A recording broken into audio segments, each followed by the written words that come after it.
I see trees of green, red roses too. I see them bloom for me and you.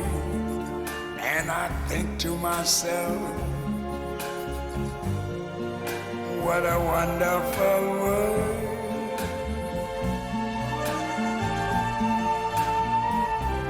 I see skies of blue and clouds of white, the bright blessed day, the dark sacred night. And I think to myself, what a wonderful world.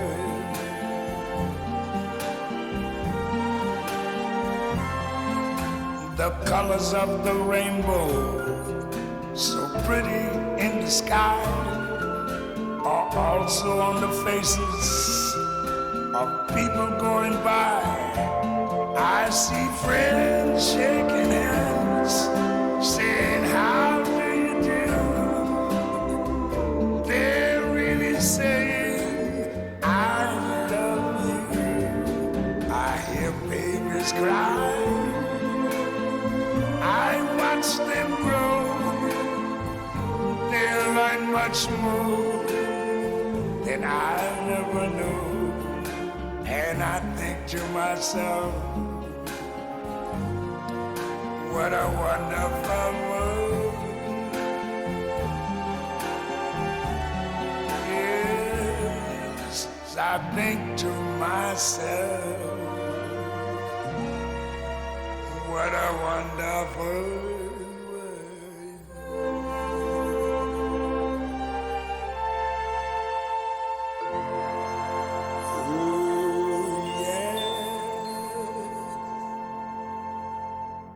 Happy birthday, Dad.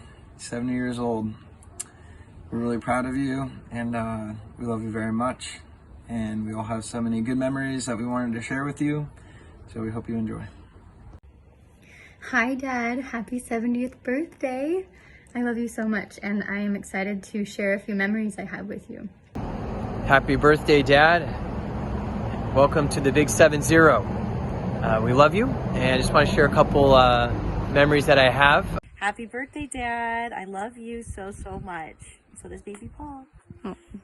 Happy birthday. Happy 70th. We love you and appreciate all the love you sent our way and all the wonderful lessons that you've given us. And here's to you. Cheers. Happy birthday, 70. Yay. In spite of the fact that you made me work through all the thorn bush cuts that I had on my body and the pain I suffered in those early years, I still hope you have a very happy 70th birthday. Congratulations on 70 years, Quincy.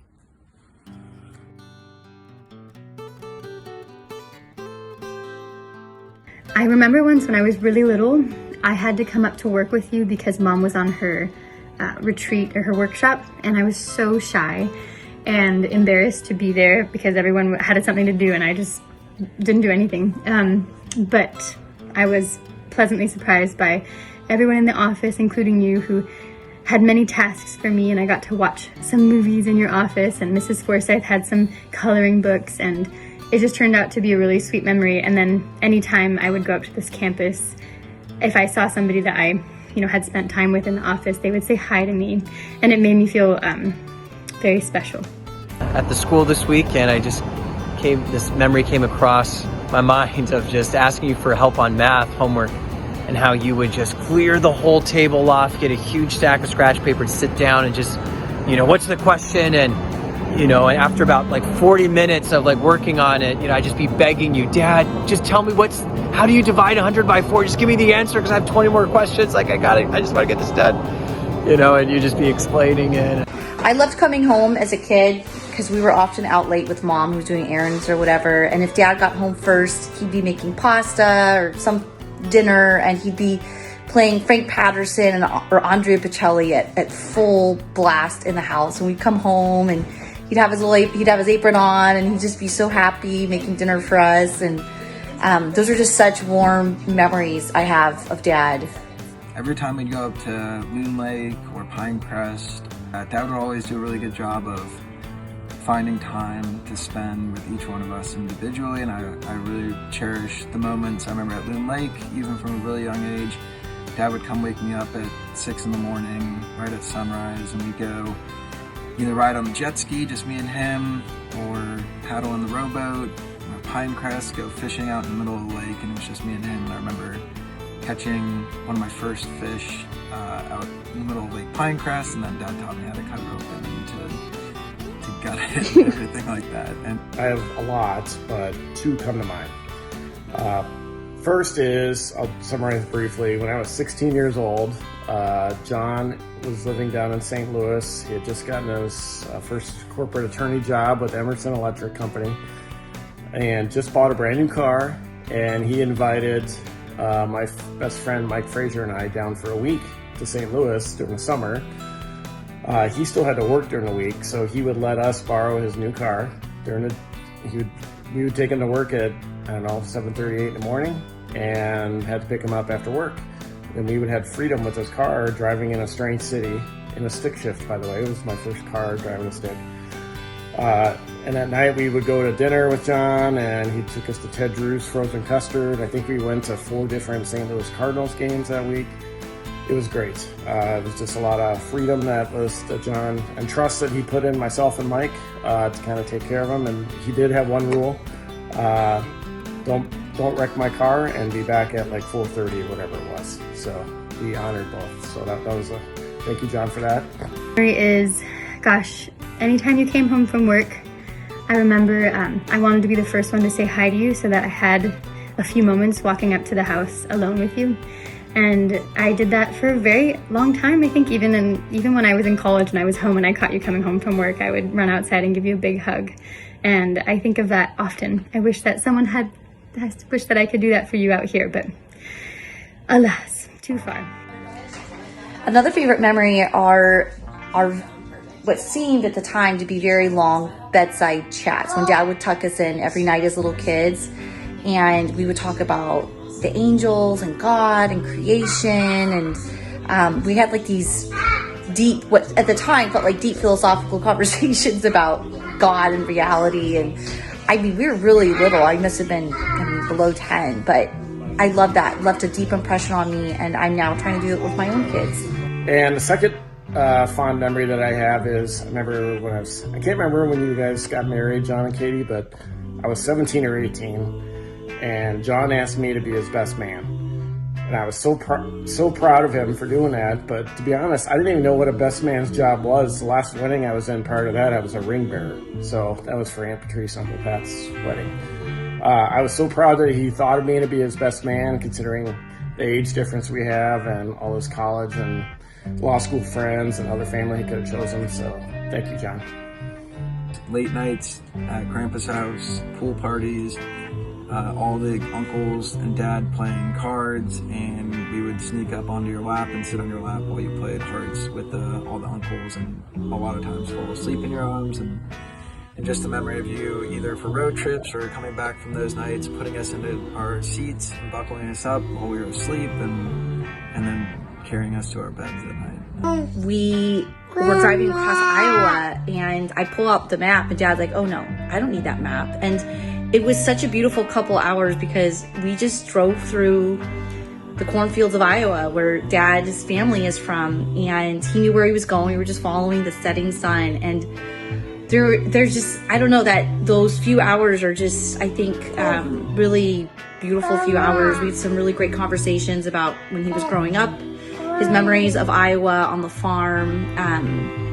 It was just so neat to be physically in that place. He knew how to get across the state without a map. I mean, it was really amazing. Tickle monster!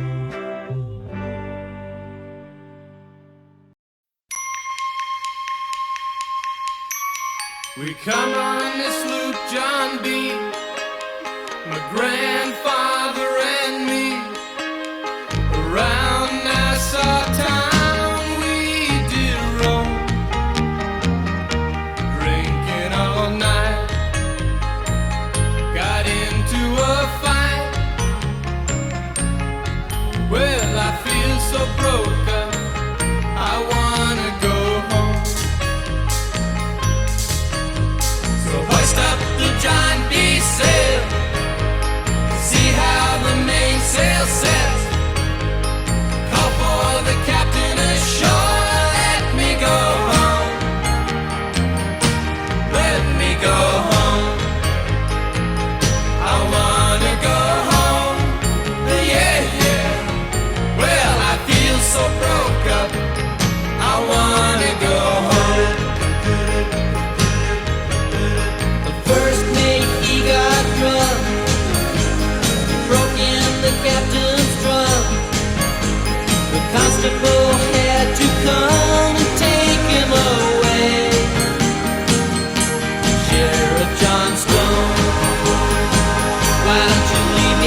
never been alone. Hoist up the John B. Hoist up the John B. See how the mainsail, see how the mainsail. Call for the captain ashore and let me go home. Let me go home. Wanna go home. Let me go home.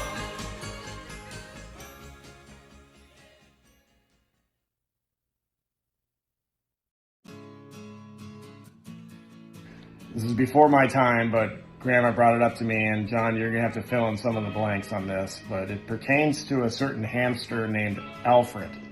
When you were living in the Hotel Fort Des Moines with Patrice and Mom and Dad and Grandma, I believe, right? Yes, Grandma was living with us. And what happened, Mom, to Alfred? Well, Alfred during one night, got out of the cage, and we think he went over to Grandma's because Grandma the next morning said, something, I think I heard Alfred last night. We couldn't believe it, but evidently that Alfred had crawled up on her while she was sleeping at night and she woke up and squatted, and she got up and just started looking, and we lost Alfred in the Hotel Fort Des Moines on the 11th floor. Never did find him. Yeah, so Alfred or John, maybe you could fill in the story.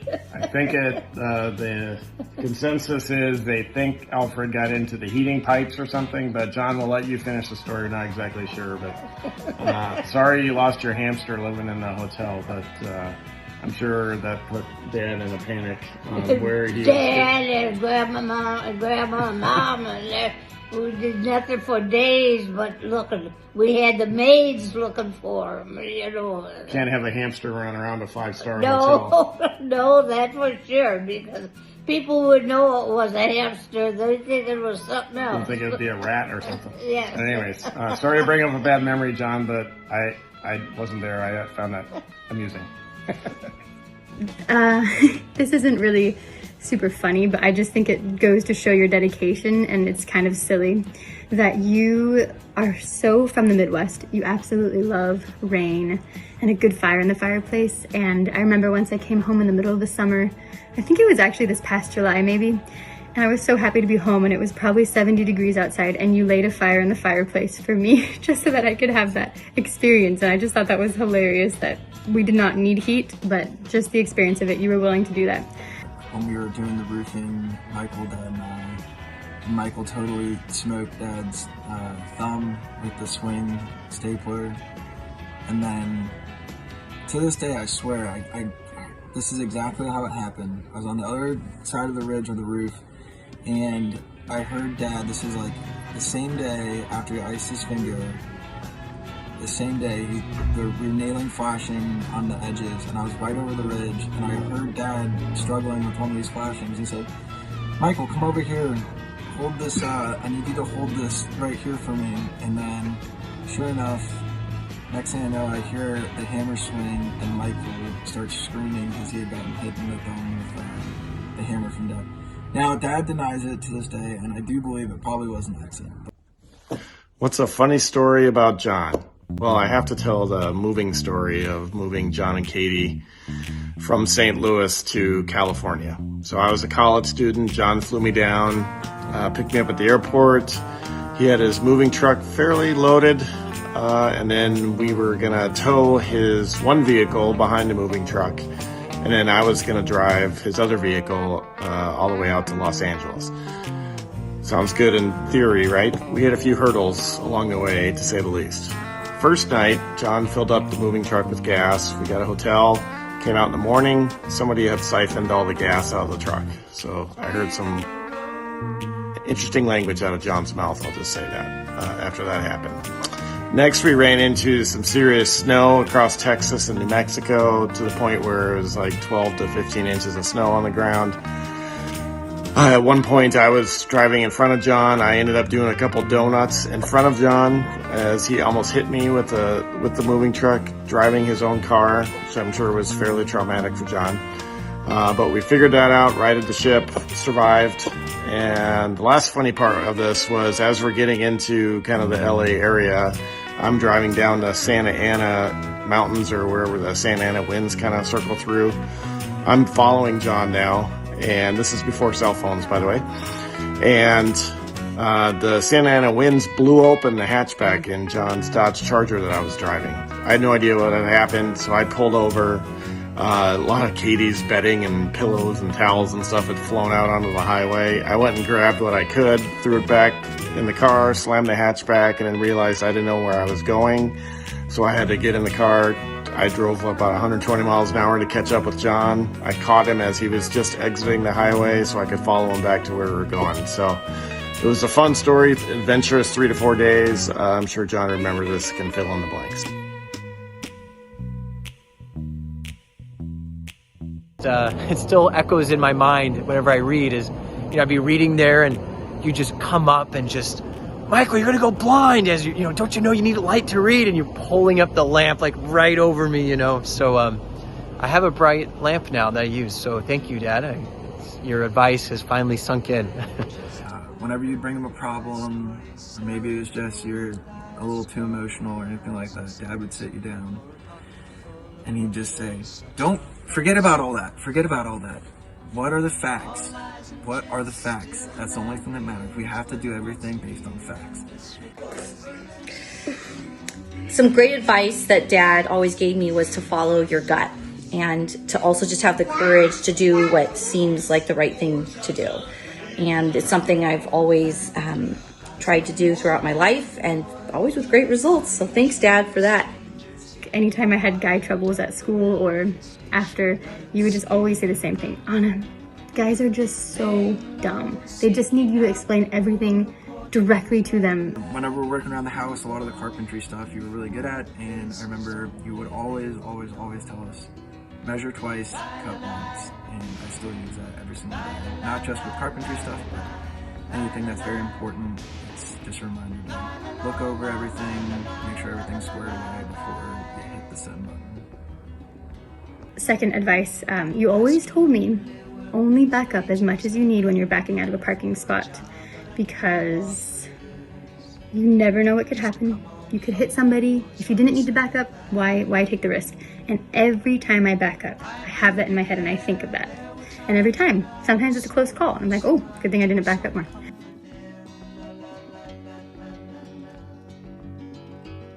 College is a huge time for growth and stuff like that.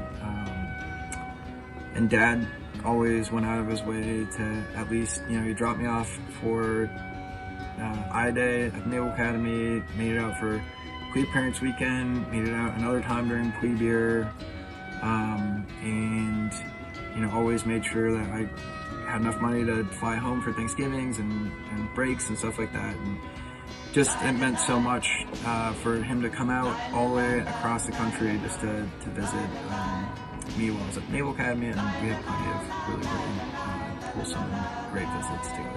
And it was always comforting knowing that he would go that far out of his way to be there for his kids.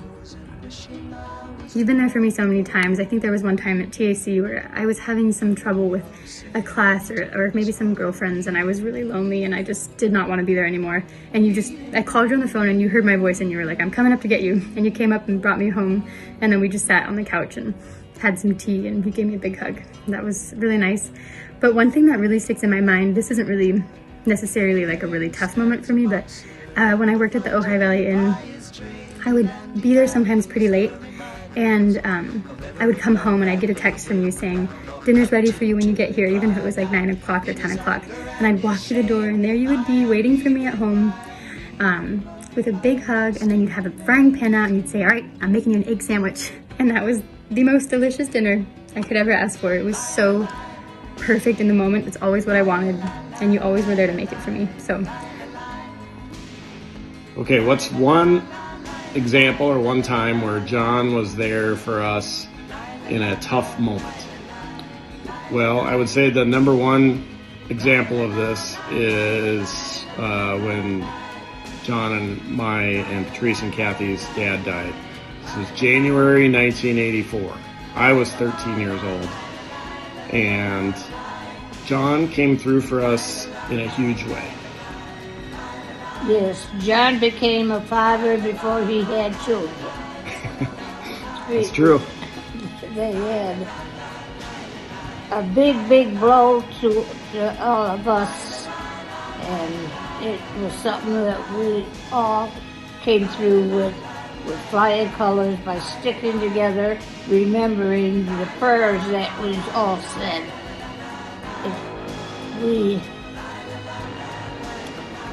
Yeah, and the other thing I would say is, personally, John, I'd want to say thank you for having strong shoulders that our family could lean on you. I didn't even realize how much the family was leaning on you for guidance during those times. I was only 13, but you did kind of step into that father role that I suddenly had lost and Kathy had lost. So we appreciate that very much. That's good. And he helped guide you a lot with some of the decisions you had to make. Yes, definitely. So that obviously threw a curveball to our entire family, but John and Patrice and Pat McCooley stepped up dramatically. So on behalf of the matriarch here and myself and Kathy being kind of the most affected by that, John, say thank you for stepping up.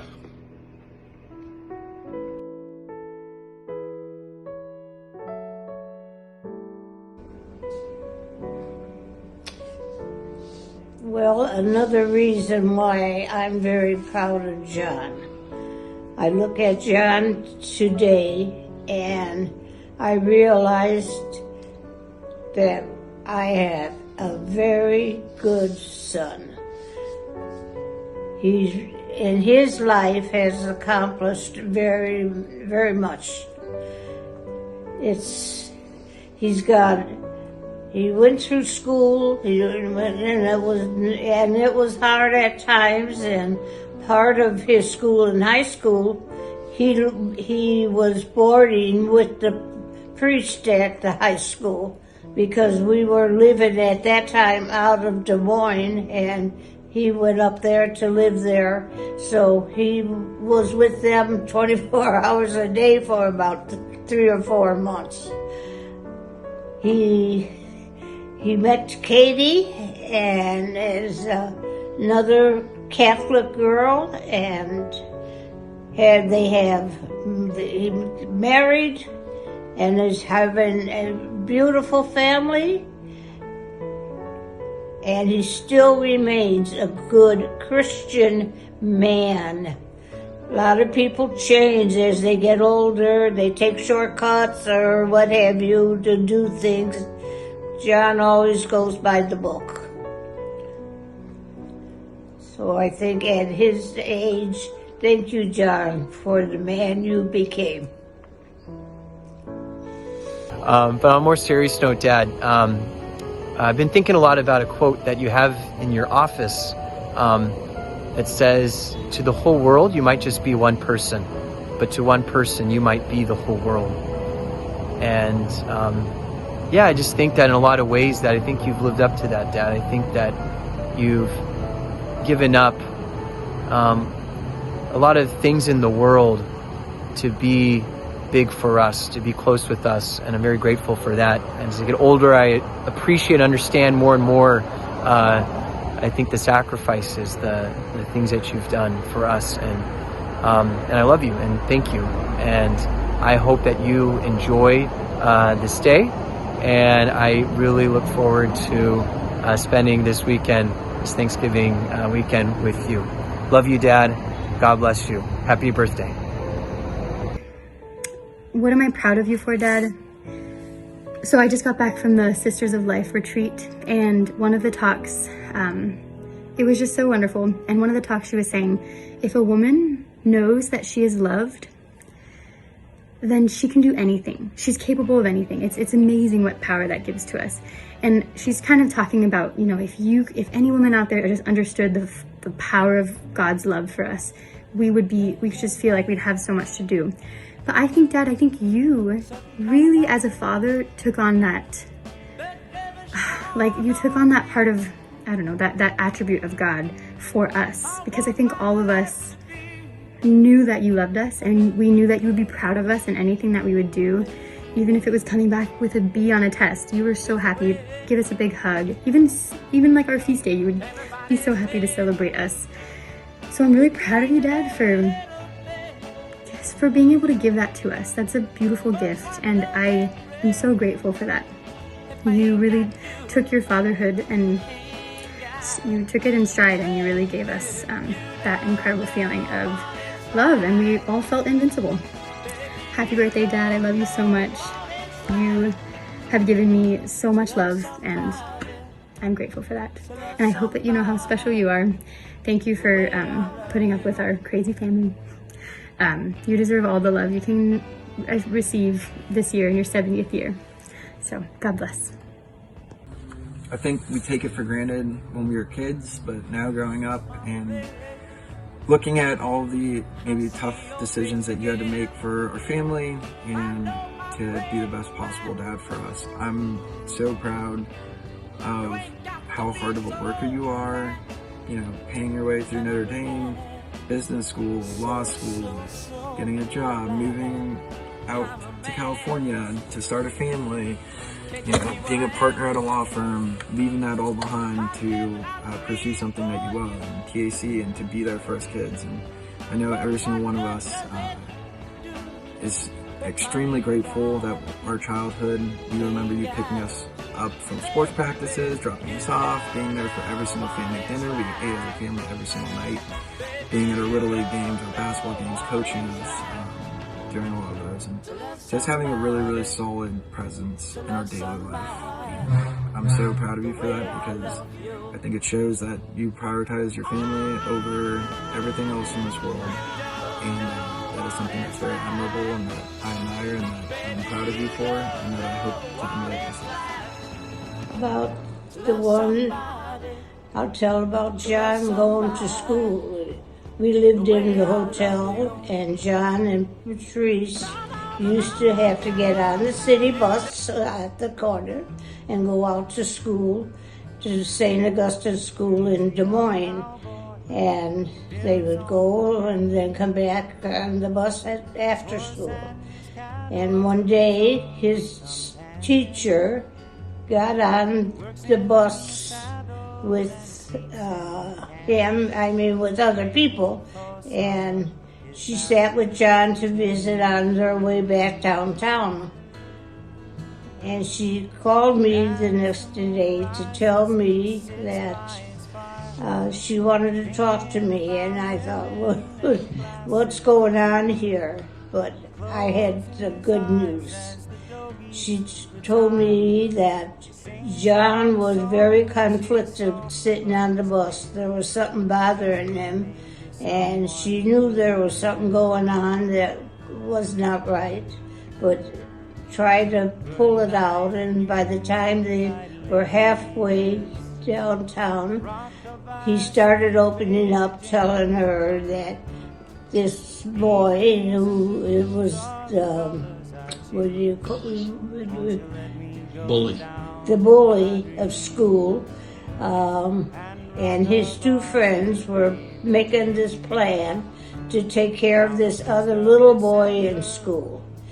And he didn't want to be a snitch, but he also knew that what they were planning was very wrong. And he ended up telling her the whole story, so she said she'd take care of that. No one had to know about John and what he said, but they thought John at that age was doing a good job. Song that they sing of their home in the sky. Maybe you can believe it if it helps you to sleep. But singing works just fine for me. So good night, you moonlight ladies. Rock-a-bye, sweet baby Jane.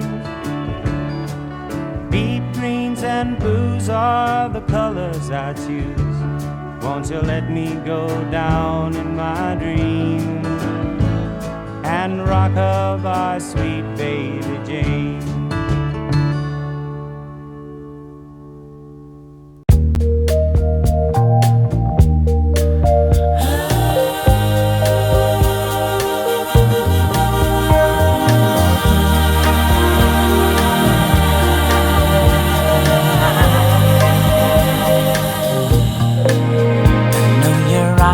in the morning sun. I feel you touch me in the pouring rain. And the moment that you wander far from me, I wanna feel you in my arms again. And you come to me on a summer breeze, keep me warm in your love, then you softly leave. And it's me you need to show. How deep is your love? Is your love? How deep is your love? I really need to learn. 'Cause we're living in a world of fools, breaking us down when they all should let us be. We belong to you and me. I believe in you. You know the door to my very soul. You're the light in my deepest, darkest doubt. You're my savior when I fall.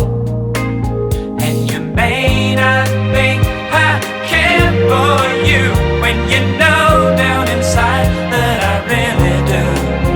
And it's me you need to show.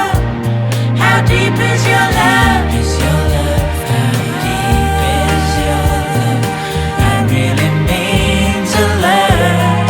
'Cause we're living in a world of fools, breaking us down when they all should let us be. We belong to you and me. Na na na na na. Na na na na. Na na na na. Na na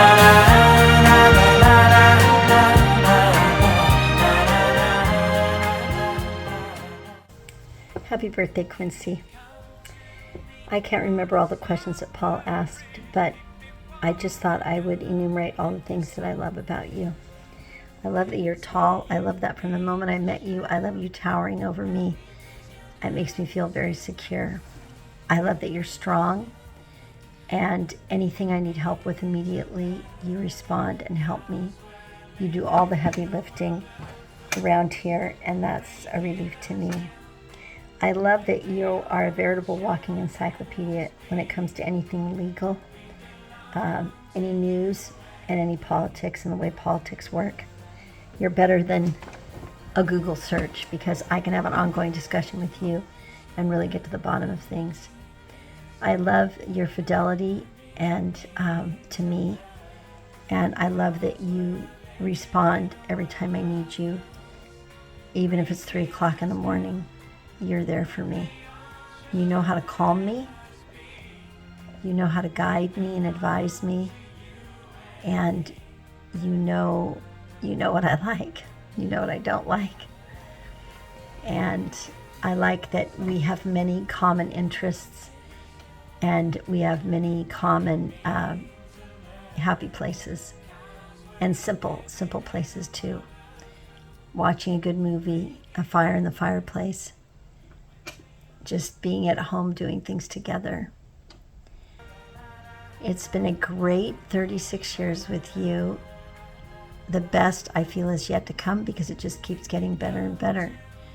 It's hard raising kids, and we got through that. And now when we look back, it just brings so much joy and consolation that it just makes me love you and appreciate you so much more. I pray that our children have that same experience.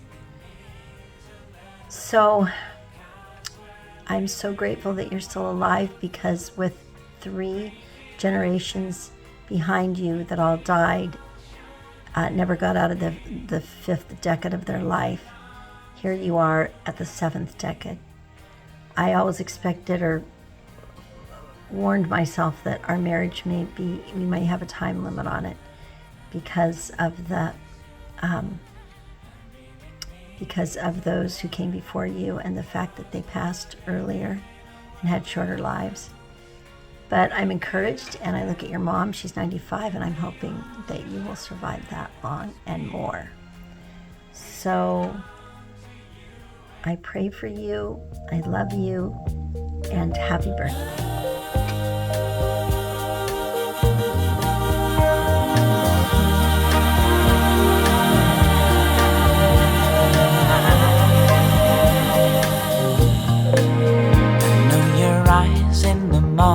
morning sun. I feel you touch me in the pouring rain.